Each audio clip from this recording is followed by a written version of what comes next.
साथियों, आप देख रहे हैं बहुजन पैगाम। मैं आर.एस. गौतम, एडवोकेट। आपने देखा, सारा देश और दुनिया देख रही है कि भारत 15 अगस्त 1947 को स्वतंत्र हुआ था। तब से लेकर अब तक जितने भी संसदीय चुनाव हुए, इतना कम वोट भारत के इतिहास में कभी नहीं पड़ा।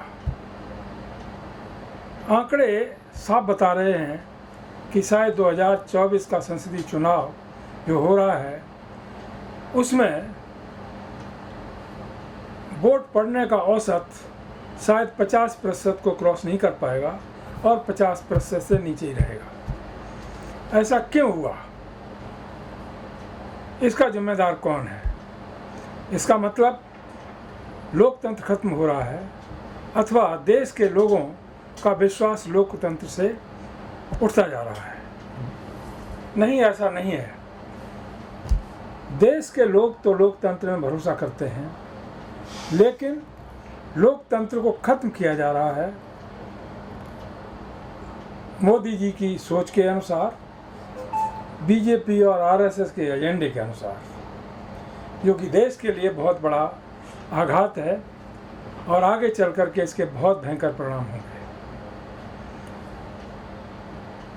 बावजूद इसके अब सवाल उठता है कि मोदी जी 2024 में चुनाव जीतेंगे कैसे? हिंदू मुस्लिम का मुद्दा खत्म हो गया, उसकी हवा निकल गई, उसमें कोई दम नहीं रही। उस मुद्दे के बल पर इन्होंने 2024 में चुनाव जीता। उसके बाद राम मंदिर का मुद्दा ले आए। राम मंदिर और राम की प्राण प्रतिष्ठा का मुद्दा, उसकी भी हवा निकल गई।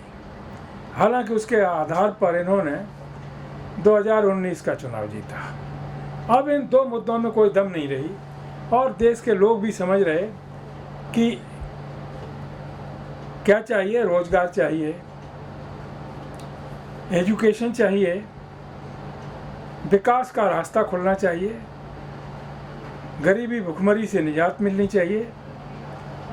जो देश की इकोनॉमी घटती जा रही है और डॉलर के मुकाबले आज रुपए की कीमत 90 के आसपास पहुंच गई है, इसका जिम्मेदार कौन है? लेकिन बावजूद इसके मोदी जी को कोई परवाह नहीं। मोदी जी ने अपनी जीत के 3 रास्ते खोल रखे हैं। गौर करिए और हर देशवासी को इस पर गौर करना चाहिए। मोदी जी ने और अमित शाह जी ने चुनाव आयोग अपने हाथ में ले लिया।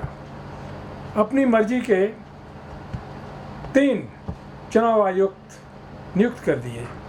उनको चुनाव आयुक्त कहा जाए अथवा मोदी जी के एजेंट कहा जाए, कोई शायद गलत नहीं होगा। आज तो देश के लोग चुनाव आयोग को एक बहुत बड़ा दलाल बताने जा रहे हैं। सब जगह चुनाव आयोग को मोदी जी ने अपने प्रभाव से नेस्तनाबूद कर दिया। चुनाव आयोग की गौरव और गरिमा, जिसे संवैधानिक अधिकार मिले हुए हैं, उसकी थू-थू पूरे देश में हो रही है। तो अब एक तो उनका हथियार है चुनाव आयोग, और चुनाव आयोग के द्वारा जो ईवीएम से वोट पड़ रहे हैं वो, तो ईवीएम और चुनाव आयोग, ये उनका हथियार इसमें काम कर रहा है और करेगा इस चुनाव में। दूसरा, चुनाव आयोग मोदी जी के इशारे पे काम करता है और अब ऐसा लगने लगा है, जो आज माननीय सुप्रीम कोर्ट का जजमेंट आया है 2 जजों की बेंच का, honourable mister Datta and honourable mister Khanna, उन्होंने ईवीएम से रिलेटेड और वीवीपैट से रिलेटेड जो पर्चे निकलती हैं, उनकी काउंटिंग से रिलेटेड जो मामला था वो सारा खारिज कर दिया और उन्होंने चुनाव आयोग के पक्ष में फैसला दे दिया। तो क्या समझा जाए कि हमारा यानी भारत का सर्वोच्च न्यायालय चुनाव आयोग के रास्ते पर चलने लगा है अथवा चुनाव आयोग को कोऑपरेट कर रहा है। यदि ऐसा है तो ये सही मानी में लोकतंत्र के लिए बहुत बड़ा खतरा है और इस खतरे को देश के लोगों को समझना चाहिए। साथियों, आज के समय में जो वोटिंग नहीं हो रही है तो 50% से नीचे आ रही है। इसके लिए जिम्मेदार कौन है? इसके लिए जिम्मेदार सबसे पहले ईवीएम द्वारा निर्मित भारत का प्रधानमंत्री मिस्टर नरेंद्र मोदी, दूसरा भारत का चुनाव आयोग और उसमें बैठे चुनाव आयुक्त, और तीसरा भारत का सर्वोच्च न्यायालय। क्योंकि सर्वोच्च न्यायालय ने ईवीएम का और चुनाव आयोग का समर्थन किया है और देश के लोगों की भावनाओं को आहत किया है इस तरह का जजमेंट दे करके, जिसे देश का बहुसंख्यक नागरिक हरगिज मानने को तैयार नहीं है और वो उनके गले के नीचे उतर भी नहीं सकता। इसलिए इस काम में जो माननीय सर्वोच्च न्यायालय ने भूमिका अदा की है वो संदेह के घेरे में है। माननीय दोनों न्यायाधीशों ने अपने आदेश में कहा है कि जहां पर संदेह हो, डाउट हो, उनके आधार पर कोई फैसला नहीं किया जा सकता। तो डाउट तो दोनों तरफ से है, फिर ईवीएम के फेवर में फैसला कैसे कर दिया गया? और जहाँ तक संदेह की बात है, आप देखिए, पीछे चलिए थोड़ा। जब राम मंदिर पे बहस हो रही थी, 5 जजों की पीठ थी, तब भी संदेह था। ये आज तक क्लियर नहीं हुआ, न कभी हो सकेगा, कि राम अयोध्या का रहने वाला था, उसके पिताजी अयोध्या के रहने वाले थे और वहीं जन्म हुआ था, आधे आधे। वो भी संदेह के घेरे में था। फिर भी सुप्रीम कोर्ट के 5 जजों ने उस पर मोहर लगा दी। क्या आधार बनाया? कि भावनाओं को आहत नहीं किया जा सकता, यानी भावनाओं के आधार पर सुप्रीम कोर्ट ने राम मंदिर बनाने का फैसला दिया। ये फैसला भी किसी भी तरीके से लीगल एस्पेक्ट में देखा जाए तो सही नहीं उतरता।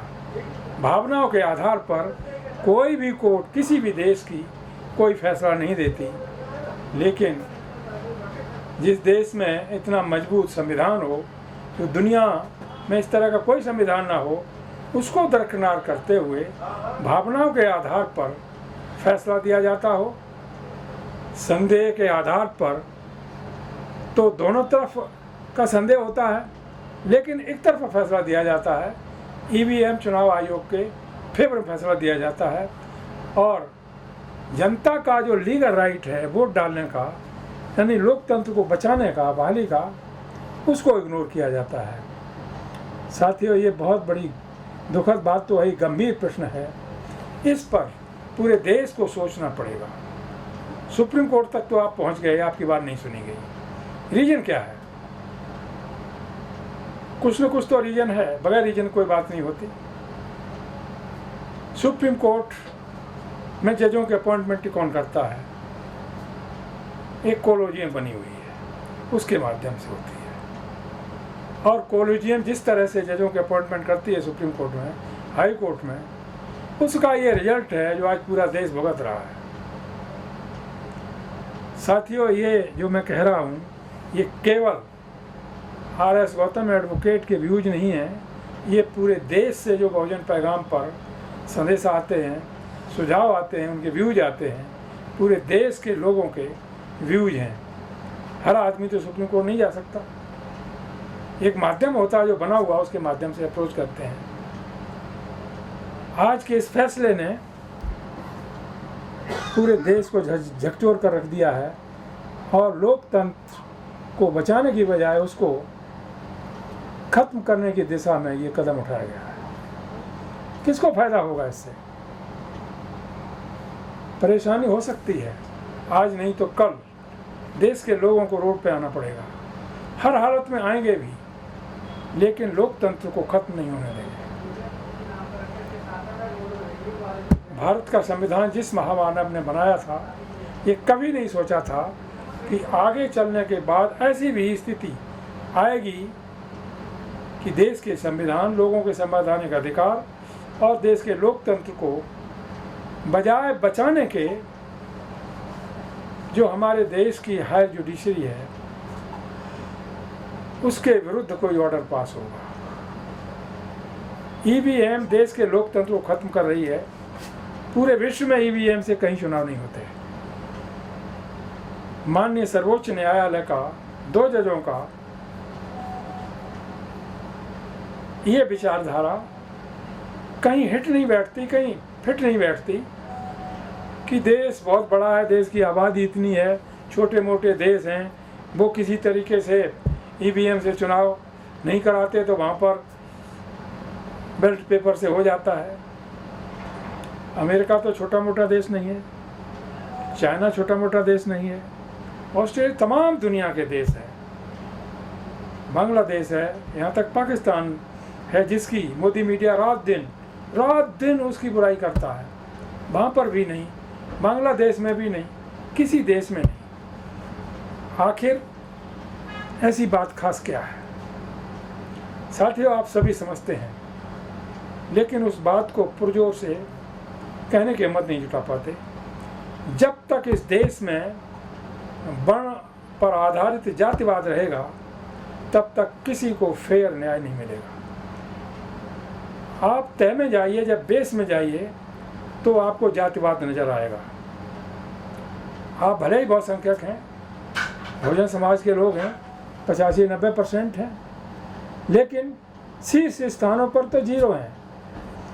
पीएमओ में 0 हैं, शासन में, प्रशासन में 0 हैं, न्यायपालिका में 0 हैं, ईडी सीबीआई जो मोदी जी के हथियार हैं उनमें 0 हैं। क्या करोगे?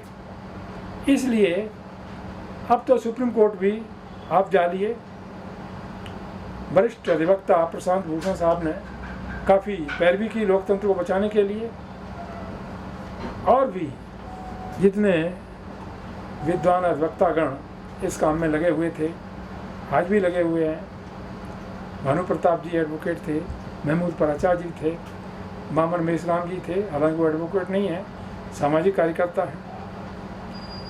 और भी हमने भी जितने सोशल मीडिया पे काम करने वाले हैं लोग, चाहे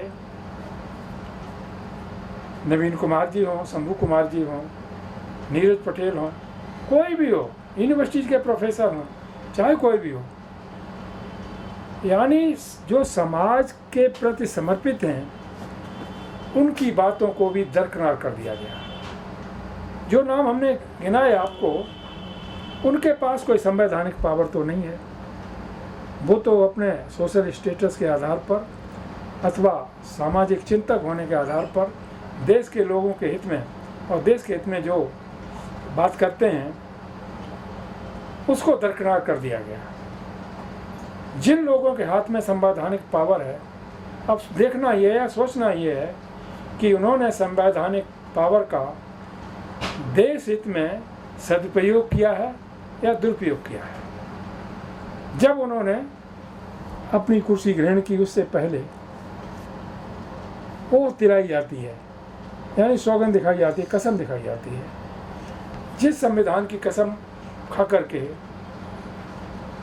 वो उस पद को ग्रहण करते हैं कि they shall perform their duties without any fear and favour, और बाद में वो सब फेवर की बातें होने लगती हैं, यानी उस कसम का क्या होगा, उसका दुरुपयोग करते हैं। क्या ऐसे लोग, कोई भी हो, हम किसी का नाम नहीं लेते, क्या उस पद पर रहने के अधिकारी हैं? ये प्रश्न बहुत ही ज्वलंत प्रश्न है, इस पर देश के लोगों को सोचना चाहिए। साथियों, देश सबका है तो सबकी बराबर भागीदारी भी होनी चाहिए। यही हमारे महापुरुषों ने कहा। काशीराम साहब ने भी नारा दिया था, जिसकी जितनी संख्या भारी उसकी उतनी भागीदारी। ये आंदोलन, ये मूवमेंट अब जोर पकड़ेगा, चाहे जुडिशरी हो, आर्मी हो, ईडी हो, सीबीआई हो, एजुकेशन हो, शासन हो, प्रशासन हो, कोई भी विभाग हो, सब जगह अब बराबर की हिस्सेदारी के लिए आगे बढ़ने का वक्त आ गया है, और ये करना ही होगा। तभी हम समान न्याय पा पाएंगे और समान न्याय किसी को दे पाएंगे। आज खुलेआम आर्टिकल 14 कॉन्स्टिट्यूशन ऑफ इंडिया का वायोलेशन हो रहा है। चलो मान लिया और किसी एजेंसी के द्वारा होता रहे, वो कोर्ट में जाते हैं, कोर्ट उचित फैसला करती है, लेकिन कोर्ट ही अदल बदल करके अपने फैसले इस तरह के करने लगे कि किसी केस में कुछ ऑर्डर कर दिया, किसी कोर्ट में कुछ ऑर्डर कर दिया, संदेह के आधार पर, भावनाओं के आधार पर। क्या लीगल स्टेटस खत्म हो गया है? क्या जो लीगल सिस्टम चला रहा है उसको वायोलेट किया जा सकता है? शायद नहीं, बिल्कुल नहीं। देश के लोग जब ईवीएम से चुनाव नहीं चाहते तो सुप्रीम कोर्ट को, चुनाव आयोग को क्या ऐसी जिद है कि वो चुनाव आयोग ईवीएम से ही करवाएंगे? क्या उनका बेनिफिट हो रहा है? इसका फैसला सुप्रीम कोर्ट ने तो कर दिया, चुनाव आयोग ने कर दिया, लेकिन सबसे बड़ा फैसला अब देश की जन अदालत करेगी, देश की जनता करेगी। वही सर्वोच्च फैसला होगा और उसी को माना जाएगा। किसी हालत में लोकतंत्र को खत्म नहीं होने दिया जाएगा, भारत के संविधान को खत्म नहीं होने दिया जाएगा, और लोगों के संवैधानिक अधिकारों को खत्म नहीं होने दिया जाएगा। लेकिन इसके लिए बहुत बड़ी कुर्बानी करनी पड़ेगी। साथियों, वक्त आ गया है कुर्बानी देने का। सामने उदाहरण है कि 50% से कम वोटिंग हो रही है और इसमें बीजेपी के फेवर में कहीं वोट नहीं पड़ रहे हैं। पूरी दुनिया देख रही है, भारत ही नहीं, सब देश देख रहे हैं। चुनाव आयोग भी देख रहा है, सुप्रीम कोर्ट भी देख रहा है। लेकिन फिर भी इस विदिन 50% वोटिंग में ईवीएम के जरिए मोदी जी की सरकार बनती है तो यही लोग जिम्मेदार होंगे, और हम लोग फिर क्या करेंगे? इसका मतलब हुआ कि ये तो 50% वोटिंग हुई और उसमें 20%, 22%, 25% वोटिंग भी ईवीएम के जरिए मोदी जी को चली गई, तो मोदी जी जीत जाएंगे। और 20%, 25% वोटिंग विपक्ष को गई, वो भागों में पट जाएगी, वो नहीं जीत पाएंगे, वो वहाँ चली जाएगी। तो क्या इस देश में 20% वोट जिसके फेवर में गए हैं उसका शासन स्थापित होगा और देश की जनता क्या उसे स्वीकार करेगी? क्या ऐसे प्रधानमंत्री को देश की जनता या ऐसी सरकार को देश की जनता स्वीकार करेगी जो 20-22% वोट दे करके आया है और उस पर प्रधानमंत्री बन गया है और 80% जनता पर हुकूमत करेगा? नहीं, हरगिज नहीं। यदि ऐसा हुआ, देश की जनता आज नहीं तो कल इस सरकार को बाइकआउट करेगी, पीएम को बाइकआउट करेगी, किसी हालत में भी इसको मान्यता नहीं देगी। इसके लिए लोगों को सड़क पर आना पड़ेगा और उस समय ये एजेंसियां हैं जिनकी बदौलत ये काम होने जा रहा है, ये तमाशा देखेंगे। हालांकि इनका कोई नुकसान नहीं होगा क्योंकि ये देश की और देश की जनता की स्थिति को नहीं समझती, भारत के संविधान को ठीक से इम्प्लीमेंटेशन नहीं करती। तभी तो पूर्व राष्ट्रपति ऑनरेबल के.आर. नारायण साहब ने कहा था 2002 में, we failed not the constitution of India. हम फेल हुए हैं लेकिन संविधान फेल नहीं हुआ है। आज ये सारे मिलकर के जो फेलियर्स लोग हैं वो संविधान को फेल करने की बात कर रहे हैं। ऐसा नहीं होने दिया जाएगा किसी कंडीशन में, क्योंकि देश के लोगों ने भी संविधान पढ़ा है। जो लोग संविधान का इम्प्लीमेंटेशन करने जा रहे हैं न्यायालय में बैठ करके, उन्हीं ने नहीं, बाकी जो लोग अन्य हैं, एडवोकेट्स हैं, समाज सुधारक हैं, यूनिवर्सिटी के प्रोफेसर्स हैं, उन्होंने भी कानून को पढ़ा है, संविधान को पढ़ा है और उन्हीं प्रोफेसर्स ने जो यूनिवर्सिटी में लॉ पढ़ाते हैं, उन्हीं से पढ़ने के पश्चात चाहे हाई कोर्ट हो, डिस्ट्रिक्ट कोर्ट हो, सुप्रीम कोर्ट हो, जो जज बनते हैं उन्हीं से पढ़ करके आए। इसमें कोई शक नहीं किसी तरह का, इसमें किसी का कोई अपमान नहीं, फैक्ट तो फैक्ट होता है। मैं भी उन्हीं से पढ़ के आया हूँ, मैंने भी संविधान पढ़ा है, बहुतों ने पढ़ा है, पूरा देश पढ़ रहा है। अब तो संविधान की कापियाँ हर घर में पहुँचाने की कोशिश की जा रही है, जिसकी वजह से उसका दुरुपयोग कोई ना कर सके।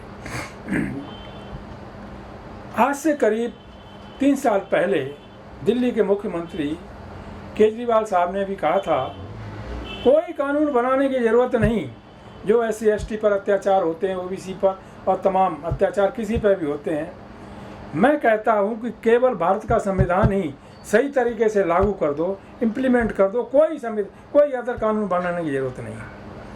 बात अपने स्थान पर सही है जो मिस्टर केजरीवाल ने कही थी, लेकिन नहीं, जो सही बात कहे चल जेल के अंदर। केजरीवाल को जेल में डाल दिया गया। केजरीवाल ने 2-4 बातें और कही, हालांकि मैं उनका समर्थन नहीं करता। कोई भी व्यक्ति अनपढ़ हो प्रधानमंत्री बन सकता है, चीफ मिनिस्टर बन सकता है, ऐसा कहीं बैन नहीं लगा हुआ है। लेकिन वो व्यक्ति चाहे अनपढ़ हो चाहे पढ़ा लिखा हो, यह देश के विकास में सहयोग नहीं करता, देश की सुरक्षा के लिए सहयोग नहीं करता, काम नहीं करता, देश हित में कोई काम नहीं करता, नफरत का काम करता है, नफरत फैलाने का काम करता है। प्रधानमंत्री तो सबका होता है, मुख्यमंत्री सबका होता है, लेकिन कोई प्रधानमंत्री एक ही पार्टी की बात करे, एक ही धर्म की बात करे, ऐसे प्रधानमंत्री को देश का प्रधानमंत्री नहीं कहा जा सकता। इसलिए केजरीवाल साहब ने बड़ा दुखी होकर के ये कहा था कि जो मौजूदा प्रधानमंत्री मोदी हैं, भाई इनकी डिग्री देखो कितना पढ़े लिखे हैं, तो ये बात तो गलत नहीं। इनकी जन्मतिथि क्या है वो देखो, ये बात भी गलत नहीं। अरे जन्मतिथि के आधार पर जो गलत पाई गई, आज आजम खान साहब जेल में हैं, उनकी सज़ा हो गई, तो मोदी जी की भाई डिग्री देखने में, उनकी जन्मतिथि देखने में क्या परेशानी हो रही है? सुप्रीम कोर्ट को पावर है, ऐसे ऑर्डर पास कर सकता है, क्यों नहीं किए जाते? अभी देखा आपने विश्व का सबसे बड़ा स्कैम, इलेक्ट्रिक बॉन्ड्स पाए गए, 15-16 हज़ार करोड़ रुपया आया। इससे पहले इससे भी बड़ा स्कैम PM केयर फंड बना, जो मोदी जी ने बनाया। उसमें नियम कर दिया, कोई इसकी जानकारी किसी को नहीं दी जाएगी, किसी को नहीं दी जाएगी। यानी उसमें कितना पैसा आया, अरबों खरबों रुपया आया, वो कहाँ चला गया, कहाँ उसका यूज हुआ, ये बातें सब सुप्रीम कोर्ट की नोटिस में हैं। सुप्रीम कोर्ट की नोटिस में आज की डेट में क्या नहीं है, सब कुछ है। एक्शन क्यों नहीं हो रहा? अरे भाई election bond, PM care fund का पैसा, देश का सबसे बड़ा चोर भी पकड़ा गया, चोर भी पकड़ी गई। सुप्रीम कोर्ट ने काफ़ी कामों में बड़ी मदद करी, लेकिन फिर उसकी सज़ा क्यों नहीं, उसे ठंडे बस्ते में क्यों डाल दिया गया? इस पर देश के लोगों को सोचना पड़ेगा, समझना पड़ेगा। अब आप सोचते होंगे कि बार बार गौतम साहब सुप्रीम कोर्ट की बात क्यों करते हैं? सीधा सा जवाब है, जब सुप्रीम कोर्ट में ये हो रहा है तो हाई कोर्ट क्या करेंगे? हाई कोर्ट में इस तरह के इशू जाते हैं, वो भी सुप्रीम कोर्ट को फॉलो करेंगे। डिस्ट्रिक्ट कोर्ट को तो ज्यूरिडिक्शन ही नहीं है। इसलिए जो हेड है हमारे देश की न्यायपालिका है, सुप्रीम कोर्ट है, जिस पर सबकी आस्था और विश्वास टिका हुआ है, आज वहाँ पर भी संदेह उत्पन्न हो गया है। उस संदेह को दूर कौन करेगा? सुप्रीम कोर्ट से ऊपर तो कोई संवैधानिक संस्था नहीं है जो उस संदेह को दूर करेगा। लोगों में, देश के नागरिकों में, जिनके संवैधानिक अधिकार खत्म हो रहे हैं, लोकतंत्र खत्म हो रहा है, उनके अंदर दोबारा से ये विश्वास कौन प्रकट करेगा, कैसे स्थापित कर पाएगा कि वो न्याय मांगने जाएं तो कहाँ जाएं, कौन उनको न्याय देगा? इस पर हमारे देश के माननीय मुख्य न्यायाधीश DY चंद्रचूड़ साहब को सोचना चाहिए कि जो कुछ हो रहा है, आज वो देश की सबसे बड़ी पंचायत के प्रधान हैं, पूरा देश उन पर भरोसा करता है और उम्मीद करता है कि उनके रहते हुए कोई भी असंवैधानिक ऑर्डर सुप्रीम कोर्ट से पास नहीं हो सकता। आशा करता हूं कि शायद कोई इस पर दोबारा से पुनर्विचार किया जाएगा। साथियों, इतना ही नहीं, चुनाव के दौरान किस तरह से भाषण दिए जा रहे हैं, मजहब को, धर्म को हथियार बनाया जा रहा है। चुनाव आयोग साइलेंट है, कोई एक्शन नहीं। अनफेयर मीन्स का प्रयोग किया जा रहा है।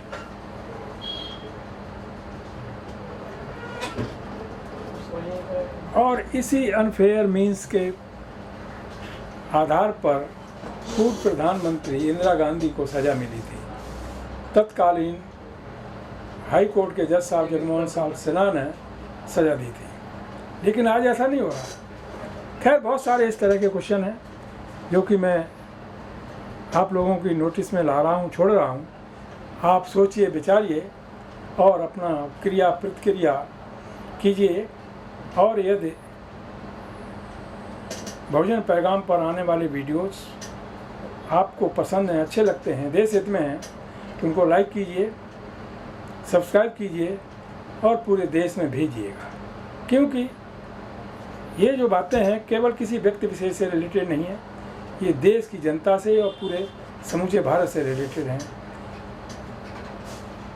इन्हीं बातों के साथ मैं अपनी बात समाप्त करता हूँ। जय भीम, जय भारत, नमो बुद्धाय।